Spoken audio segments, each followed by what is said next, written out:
السلام علیکم ورحمۃ اللہ وبرکاتہ۔ امید ہے سب حضرات خیریت سے ہوں گے، ٹھیک ٹھاک ہوں گے۔ آج میں ایسا واقعہ اور ایسا انوکھا اور سبق آموز واقعہ آپ کے سامنے عرض کرنے لگا ہوں کہ جس سے آپ کو بہت کچھ سیکھنے کو بھی ملے گا اور فائدہ بھی ہوگا، اور اسی طریقے سے اس سے بہت سارے سبق بھی ملیں گے اور بہت سارے تجربات بھی حاصل کیے جا سکتے ہیں۔ وہ واقعہ ایک ڈاکو کا واقعہ ہے اور ڈکیتی کا واقعہ ہے کہ واقعہ کچھ اس طرح ہے کہ ہانگ کانگ میں ڈکیتی کے دوران ڈاکو نے بینک میں موجود سب کو پکار کہا کہ ہلنا مت، یہ پیسہ حکومت کا ہے، تمہاری زندگی تمہاری ہے۔ جب بینک میں داخل ہوئے ڈاکو تو انہوں نے کہا کہ سب لوگوں سے کہا کہ ہلنا مت، یہ پیسہ جتنے بھی بینک کے اندر ہے یہ سارا کا سارا حکومت کا ہے اور تمہاری زندگی یہ تمہاری ہے۔ بینک میں سب خاموشی سے لیٹ گئے۔ فرمایا اسے کہتے ہیں ذہنوں کو تبدیل کرنے والا تصور دینا، ذہنوں کو تبدیل کرنے والا تصور دینا، سوچنے کی روایتی انداز کو تبدیل کر دینا۔ کتنا ذہین ڈاکو تھا جس نے لوگوں کی سوچ ہی تبدیل کر دی۔ اب جب ڈاکو نے دیکھا کہ ایک خاتون جذباتی انداز کے ساتھ میز کے اوپر لیٹی ہے تو ڈاکو نے اس پر چلا کر کہا کہ مہذب بنے، یہ ڈکیتی ہے، یہ ریپ نہیں ہے۔ تو فرمایا اس کو کہتے ہیں کہ پیشہ ورانہ ماہر ہونا۔ صرف اس بات پر توجہ مرکوز کریں کہ آپ کو کیا کرنے کی تربیت دی گئی ہے۔ یہ نہیں ہے کہ میں نے کیا کرنا ہے کیا نہیں، صرف آپ کی تربیت کیا کہتی ہے، جو آپ کو تربیت دی گئی ہے، سکھایا گیا ہے، وہ کیا کہتے ہیں۔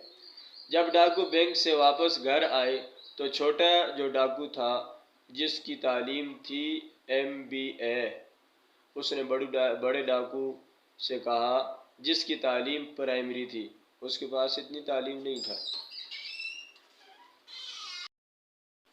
اس نے بڑے بھائی سے کہا کہ آئیے گنتے ہیں کہ ہمیں کتنا پیسہ ہمیں ملا ہے، بینک سے ہم نے کتنا پیسہ اٹھایا ہے۔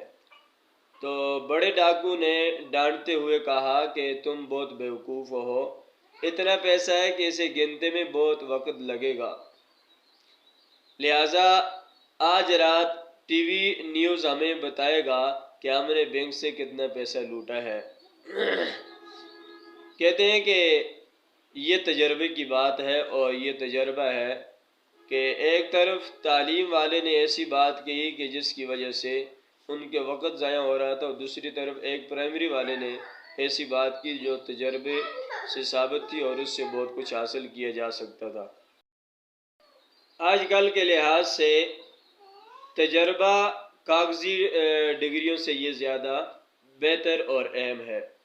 ڈاکو کے جانے کے بعد بینک مینیجر نے بینک سپروائزر جو تھا اس سے کہا کہ پولیس کو جلدی سے بلائیں، لہٰذا ان کو اطلاع دیتے ہیں، لیکن نگران جو تھا اس نے کہا کہ رکو، ایسے نہیں بلاتے، بلکہ آئیے اپنے لیے بینک سے پہلے $10 ملین نکال لیں اور اسے $70 ملین کے اندر شامل کر لیں جو ہم نے کچھ عرصہ پہلے بینک سے غبن کیے تھے، یعنی چھپائے تھے۔ کہتے ہیں کہ اسی کو کہا گیا ہے بہتی موج کے ساتھ تیرنا، یعنی موج جب بہہ رہی ہو، پانی بہہ رہا ہو، اس کے ساتھ تیر لینا، ایک نوافق صورتحال کو اپنے فائدے میں تبدیل کرنا۔ سپروائزر کہتا ہے کہ یہ اچھا ہوگا کہ اگر ہر مہینے چوریاں ہوتی رہیں، اسے کہا جاتا ہے ذاتی خوشی کی اہمیت، ذاتی خوشی آپ کی نوکری سے زیادہ اہم ہے۔ اگلے دن ٹی وی نیوز نے اطلاع دی کہ بینک سے $100 ملین چرا لیے گئے ہیں۔ ڈاکو نے یہ سن کر پیسہ گننا شروع کیا اور بار بار گنتی کی، اور کئی بار کی گنتی جب ان کی ختم ہوئی تو ان کے پاس صرف $20 ملین ہی تھے۔ ڈاکو بہت غصے میں تھے اور انہوں نے شکایت کی کہ ہم نے اپنی جانیں خطرے میں ڈال کر صرف $20 ملین لیے اور بینک مینیجر نے اپنی انگلیوں کی چٹکی سے $80 ملین لیے۔ ایسا لگتا ہے کہ چور بننے سے بہتر تعلیم یافتہ ہونا ہے۔ اسے کہتے ہیں علم کی قیمت سونے کے برابر ہوتی ہے۔ یہ تجربہ کیا کہہ رہا ہے کہ گننے سے چیز کو گننے سے وقت ضائع ہوگا، تعلیم کہتی ہے نہیں گنا جائے۔